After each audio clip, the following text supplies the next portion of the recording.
मैंने अपने करियर का बेशतर हिस्सा हजरत पौलुस और मसीहियत पर उनके असर और रसूख का मुताला करते हुए गुजारा है। अब मैं हजरत पतरस की तरफ रुजू कर रहा हूँ। मैं उस सरजमीन का सफर कर रहा हूँ जहाँ उनकी आजिज माहीगीर से लेकर रोम के बिशप तक तश्कील हुई, और मैं उन मकामात को दरियाफ्त कर रहा हूँ जहाँ उन्होंने असर छोड़ा। इसे देखते हुए और आपको इसे तोड़ते हुए देखकर समझ आती है उस लफ्ज की कि उसने रोटी तोड़ी। उनके इंतहाई गैर मुतवक्के तब्दीली के रास्ते पर चलते हुए मैं हूँ कॉन कैंपबेल, और मैं हजरत पतरस के ताक़ुब में हूँ। मैं जैक बैग के साथ दोबारा सफर पर हूँ। हम हजरत पतरस के मुशाहिदा करने वाले यहूदी पड़ोस को गलीली में अक़बी मंजर के आईने में छोड़ रहे हैं, जो कैसरिया फिलिपी में एक बदनामे ज़माना काफिर इबादतगाह है। जैक ने शायद लिफ्ट लेने को तरजीह दी होगी, लेकिन खुशकिस्मती से मेरे प्रोड्यूसर ने हमारे लिए एक कार बुक कर ली। अब अगर आप सोच रहे हैं कि कैसरिया बहुत हद तक कैसर की तरह लगता है, तो आप सही होंगे। ये शहर तकरीबन हर लिहाज से रोमी है और किसी इसराइली काफिर जगह की तरह ही है। चलो पहुंच गए। तो कौन हम कोहे हरमून की बुनियाद पर हैं। कोहे हरमून यहाँ से 9262 फुट तक फैला हुआ है। कैसरिया, फिलिपी, तकरीबन सब जगह हमें यहाँ से नीचे नजर आ सकती हैं। तो क्या शहर चट्टान के खास तौर पर उस किनारे से पहले है? हाँ जी, तो चट्टान के चेहरे हमारी तरफ हैं, वहीं पर आसार कदीमा भी वाक़े हैं। अब इस मकाम पर हजरत पतरस जनाब मसीह को पूरे 3 साल से जानते थे, और मुझे यकीन है कि सरपरस्त और तालिब इल्म के अलावा एक रिश्ता बन गया था। लेकिन हजरत पतरस का नुक्ता नज़र थोड़ा सा नामुकम्मल था, हदफ से दूर। उनका सोचना था कि क्यों वो यहाँ क्यों आए हैं, और आप हजरत पतरस को कम से कम सोचने के लिए माफ़ कर सकते हैं अगर वो ये अल्फाज बोलते हैं कि क्या हो रहा है जनाब मसीह। जनाब मसीह इस मरकज में काफिर इबादतगाह के लिए आए हैं। हजरत पतरस जैसे कदामत पसंद यहूदी के लिए यहाँ की हर चीज काबिल नफरत रही होगी। काफिर दुनिया के देवता कुछ जगहों पर दूसरों के मुकाबले में ज्यादा फाल और ज्यादा ताकतवर थे, और ये गैर हकीकी नजर आने वाली जगह उनके नजदीक एक ऐसी जगह थी जहाँ आप देवताओं के फाल होने की तवक्को कर सकते थे। जिस चीज पर आप खड़े हैं वो देवता पैन के परस्तों से भरी होगी, और जिसका मुजस्मा यहाँ लगाया जाएगा। हत्ता के चर्च के मौरख यूसियस का कहना है कि ये गार जहन्नुम में दाखिल होने का दरवाजा थी। बहुत से लोगों ने यूनानी देवता पैन की पूजा करने के लिए यहाँ का सफर किया। पैन आधा इंसान था जिसकी पिछली टांगें इंसान जैसी और बकरी जैसे सींग थे। कहा जाता है कि उसकी ताकतें फितरत और ख़ास तौर पर जरखेज़ी पर हुक्मरानी करती हैं। अल्फाज घबराहट और पेंडमोनियम की इब्तिदा पैन के इर्द गिर्द के अफसानों में होती है। पैन के परस्तारों का मजहबी इजहार खामहोश और शहवत परस्ती के कामों में था। मैं आसानी से तसव्वुर कर सकता हूँ कि यह मंजर हजरत पतरस के लिए इंतहाई परेशान कुन होगा। मुशाहिदा करने वाले यहूदियत के हर उसूल की खिलाफ वर्जी यहाँ की जा रही थी, जो उनके लिए काबिल नफरत रही होगी। हजरत पतरस की जनाब मसीह की शागिर्दी का एक आला मकाम यहाँ पाया जाता है। आप जानते हैं जनाब मसीह उनसे ये पूछकर शुरू करते हैं, लोग मुझे क्या कहते हैं? कुछ शागिर्द कहते हैं आप कोई नबी हैं, कुछ कहते हैं कि आप एलिया हैं, पर हजरत पतरस कहते हैं कि आप मसीह हैं, जिंदा खुदा के बेटे। तो देखा जाए तो ये एक बहुत बड़ा टर्निंग पॉइंट था, और यही वो लम्हा है जब जनाब मसीह फरमाते हैं कि हाँ सही है, तुम समझ गए। जी, तुम समझ गए, तुम समझ गए। और मुझे लगता है कि तुम समझ गए उस ताकतवर बयान की वजह से कि इस वक्त हम कहाँ हैं। जनाब मसीह ने अपने शागिर्दों से पूछा कि लोग मुझे क्या कहते हैं, तो वो जवाबात सुनने के लिए गलील के समंदर के मुताबिक बैठते थे। वो कहते हैं तुम्हारा क्या ख्याल है? तो हजरत पतरस ने कहा कि मैं समझ गया, आप चाहते हैं कि हम सवाल को सही तनाजुर में रखें। आप जनाब मसीह हैं और फिर उन्हें जिंदा खुदा का बेटा कहते हैं। हर उस चीज के बरक्स जो यहाँ सदाकत का दावा कर रही है, आप ही हकीकत हैं। जी, जनाब मसीह ने हजरत पतरस की बात की तस्दीक की, और ये बहुत ज्यादा अहमियत का हामिल बयान भी है। वो फरमाते हैं मेरे बाप ने जो आसमान पर है तुझ पर यह बात जाहिर की। और फिर वो कहते हैं कि तू पतरस है, और ये जहन में रखते हुए कि पतरस का मतलब चट्टान है, और यह कि मैं इस पत्थर पर अपनी कलीसिया बनाऊंगा। यह हजरत पतरस के लिए बहुत ही अहम और बड़ा बयान रहा होगा। फिर गुफ्तगू एक और मोड़ लेती है, क्योंकि जनाब मसीह फरमाते हैं कि वो सरदार काहिनों, बुजुर्गों, फ़कीहियों, यहूदी क़यादत के ज़रिए रद्द कर दिए जाएंगे। फ़ोन को नहीं मानेंगे, वो तकलीफ़ उठाएंगे और वो मारे भी जाएंगे। हज़रत पतरस इस बात को बिल्कुल भी बर्दाश्त नहीं कर पाते और वो कहते हैं कि नहीं, ऐसा नहीं हो सकता। हो नहीं नहीं, हो नहीं नहीं नहीं, आपके साथ ऐसा कभी नहीं हो सकता।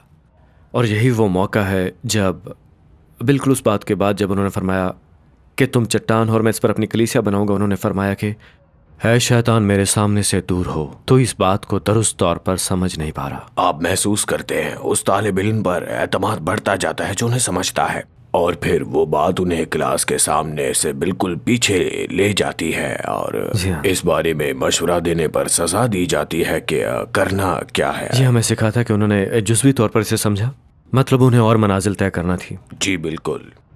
ठीक है, आइए हम थोड़ा और घूमते और देखते हैं।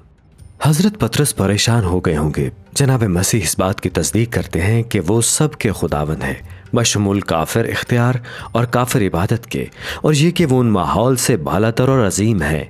लेकिन फिर जनाब मसीह ने दावा किया कि किसी न किसी तरह वो उनके इस माहौल से शिकस्त खा जाएंगे।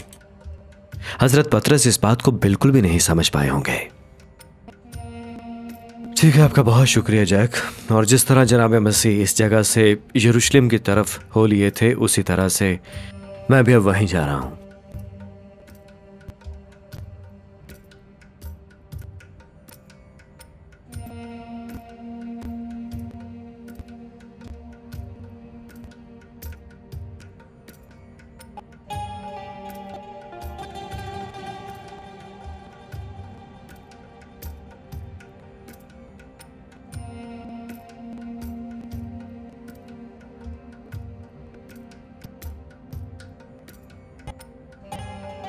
जनाब मसीह की शोहरत अजीम थी। जब वो ईद फसाह के लिए यरूशलेम रवाना हुए और इसराइल भर से भीड़ जमा हो गई और सब पुकारते रहे कि होशाना, इस मसीही लफ्ज़ का मतलब है हमें बचाओ।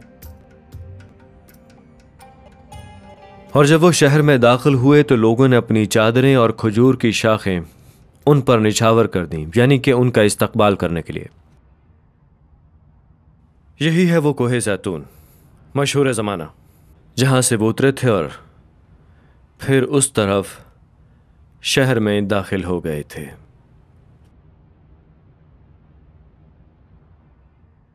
तो मुझे यकीन है कि पतरस के लिए ये वाकई बहुत ही यादगार लम्हा होगा। एक लम्हा जिसमें बहुत बड़ी तवक्कुआत थी, एक लम्हा जिसमें बहुत जज्बा रहा होगा, जिसमें वो बादशाह को अपनी नज़रों से यरूशलेम में दाखिल होते देख रहे थे और वो वही इनकलाब बर्पा करने जा रही थी जिसकी उन्हें ख्वाहिश थी, जिसकी खातिर वो जनाब मसीह की पैरवी कर रहे थे। पर दिलचस्प बात यह है कि जब पतरस और दूसरों को उनसे इस किस्म की तवक्कुआत थी, जनाब मसीह को मुख्तलिफ किस्म की तवक्कुआत थी, क्योंकि वो शहर पर रोए थे और वो जानते थे कि चंद ही दिनों के अंदर उनकी तवक्कुआत हुजूम की पुकार में बदलेंगी कि इसे मसलूब करो, इसे सलीब दिया जाए, और ये कि ये शहर इस मौदा बादशाह को रद्द कर देगा। तो जिस लम्हे वो रो रहे थे, वो हुजूम खुशी मना रहा था। पर जल्दी हम ये देखेंगे कि जनाब मसीह ही की तवक्कुआत हैं जो आखिरकार अपनी मंजिल को पहुंचेंगी, क्योंकि हुजूम उनके खिलाफ हो जाएगा, उन्हें रोमियों के हवाले कर देगा और वो मसलूब होंगे।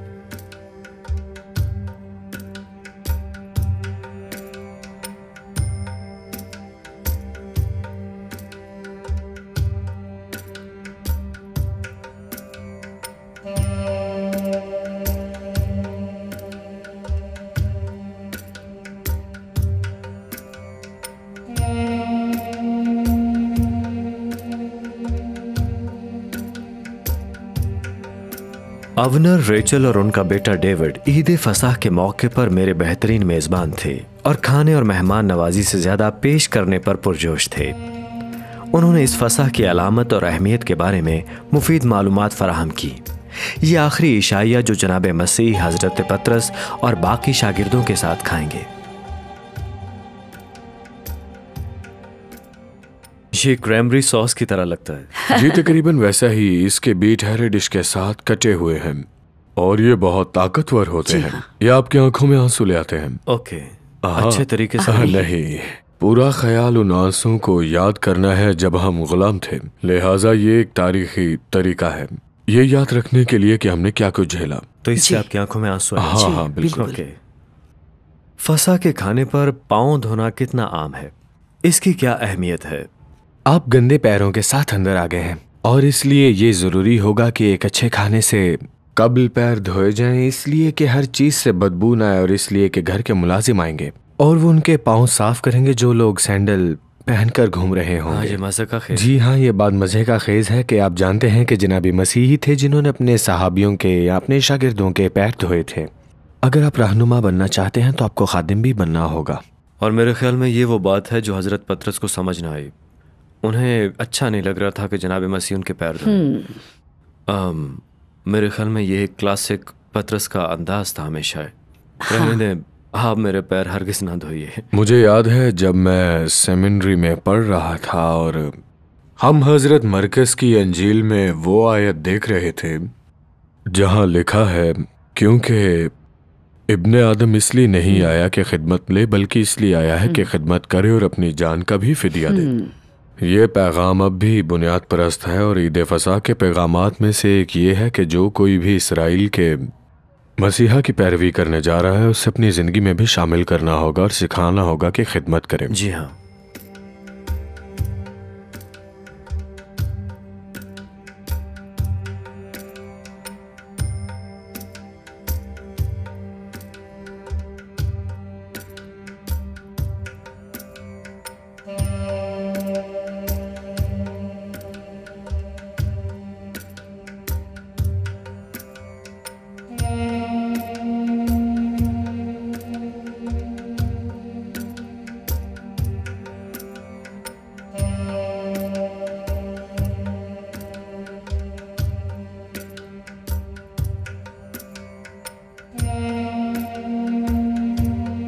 इस खाने के दौरान ही जनाब मसीह ने हजरत पतरस से कहा कि वो यानी हजरत पतरस 3 बार जनाब मसीह का इनकार करेंगे।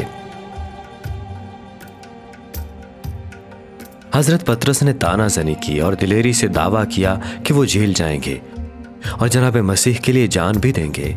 लेकिन हमें हैरान होना चाहिए कि जनाब मसीह के किस विजन के लिए हजरत पतरस जान देने को तैयार थे।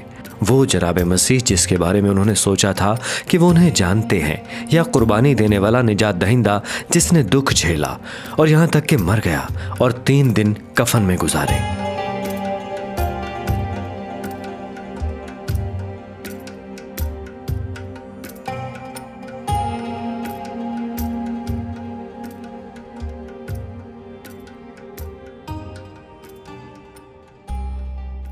जनाब मसीह का आखिरी खाना फसा का खाना एक साथ खाने के बाद वो हज़रत पतरस, हज़रत याकूब और हज़रत यूहन्ना के साथ दुआ करने के लिए कोहे ज़ैतून पर चले गए।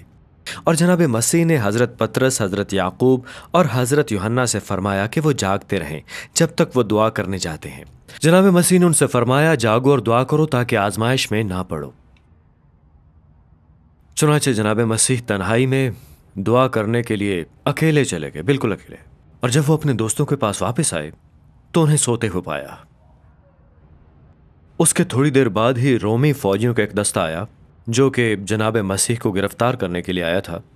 और जब यहूदा ने हजरत मसीह को बोसा देकर धोखा दिया, हजरत पतरस ने अज़्म किया कि वो जनाब मसीह का दिफा करेंगे। उन्होंने तलवार निकाली और उन्होंने सरदार काहिन के एक मुहाफिज मुलखस का कान अलग कर दिया और जनाब मसीह ने मुलखस को शिफा बख्शी और हज़रत पतरस की सरजनश की। उन्होंने फरमाया कि जो तलवार खींचते हैं वो तलवार से ही हलाक किए जाएंगे।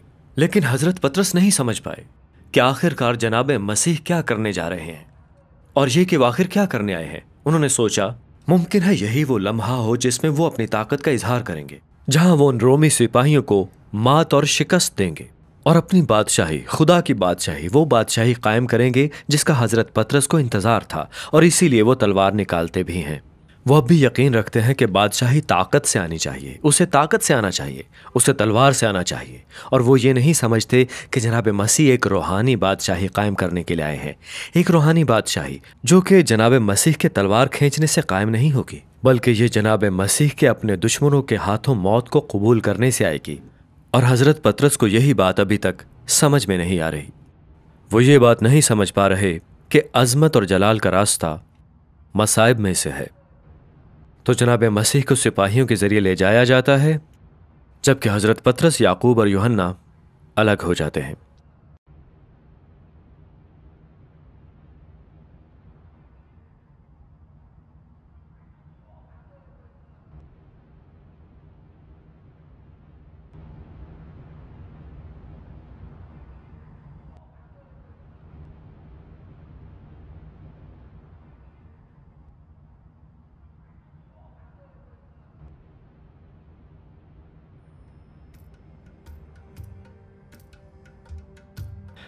हजरत पतरस कुछ फासले पर हैकल के मुहाफिजों का पीछा करते हैं जब वो सरदार काहिन के घर जाते हैं।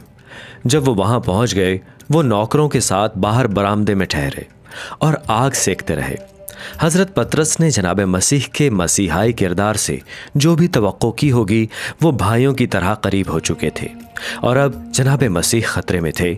लेकिन जब एक नौकरानी ने पूछा कि क्या वो जनाब मसीह को जानते हैं, तो हजरत पतरस ने इनकार किया।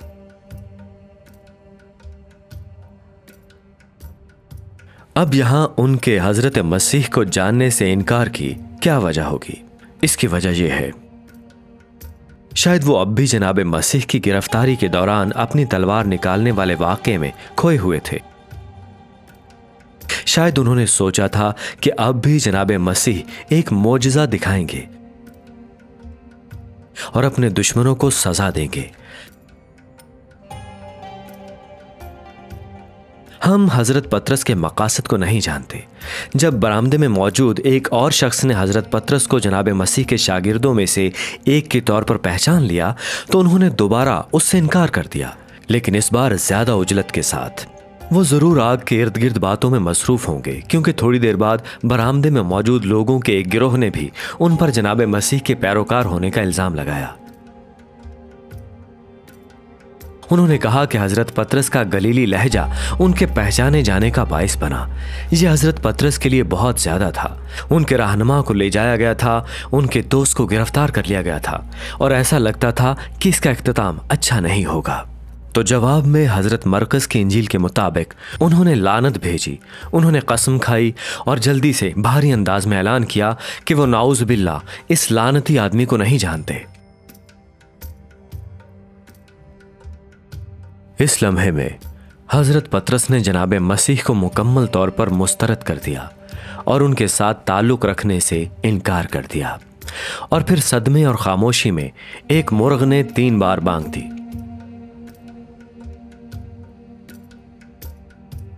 हजरत पतरस को रूह की तलखी के साथ याद आया कि जनाब मसीह ने उनसे क्या फरमाया था। हजरत पतरस बरामदे से निकल गए रात को बाहर और वो बेकरारी से रोए।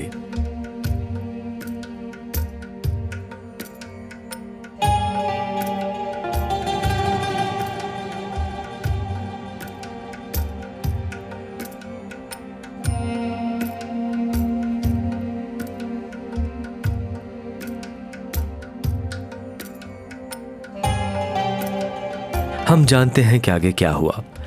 जनाब मसीह पर मुकदमा चलाया गया और उन्हें मसलूब किया गया।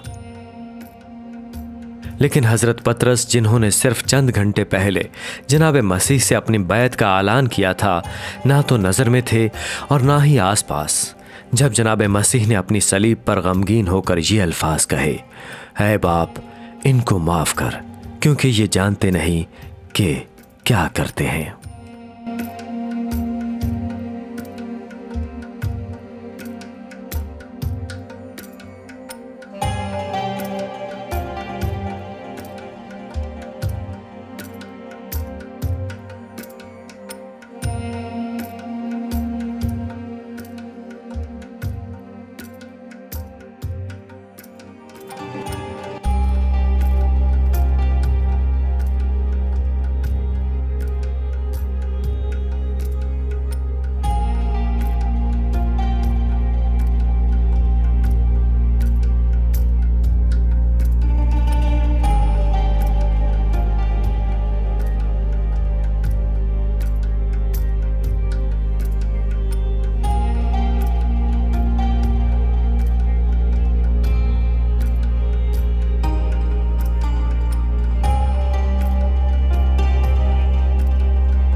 अजीज नाजरीन, इस वीडियो को देखने के बाद अगर आप इंजील शरीफ का मुफ्त नुस्खा हासिल करना चाहते हैं तो हमें अपना मुकम्मल पता बमा मोबाइल फोन के अरसाल कर दें। हम पूरी कोशिश करेंगे कि आप तक इंजील शरीफ का मुफ्त नुस्खा पहुंच जाए।